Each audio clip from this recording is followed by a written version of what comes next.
គ្រប់គ្រងអារម្មណ៍អ្វីក៏ដោយដែលកើតឡើងក្នុងជីវិតរបស់យើងរញ៉េរញ៉ៃប៉ុណ្ណាក៏ដោយក៏យើងអាចយកឈ្នះបានដែរតែទាមទារឲ្យយើងប្រយុទ្ធជាមួយវាដោយសន្តិភាពមិនរអ៊ូរទាំមិនបន្ទោសមិនទម្លាក់កំហុសទៅលើរឿងផ្សេងៗដែលកើតឡើងហើយនោះការជ្រើសរើសគ្រប់គ្រងអារម្មណ៍របស់ខ្លួនឯង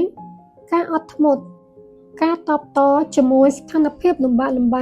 ដែលជួបប្រទះដោយភាពវិជ្ជមានជាជម្រើសដែលត្រឹមត្រូវបំផុត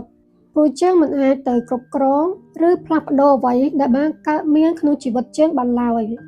យើងក៏មិនអាចរត់គេចពីរឿងដែលកើតមានជាបន្តបន្ទាប់ក្នុងពិភពលោកយើងនេះបានដែរតែយើងអាចគ្រប់គ្រងអារម្មណ៍ខ្លួនឯងមិនឲ្យវាច្របូកច្របល់បានពេលយើងអាចគ្រប់គ្រងអារម្មណ៍របស់ខ្លួនឯងឲ្យស្ងប់ស្ងាត់ប៉ុណ្ណាយើងក៏អាចមានសេចក្តីសុខបានច្រើនប៉ុណ្ណោះដែរ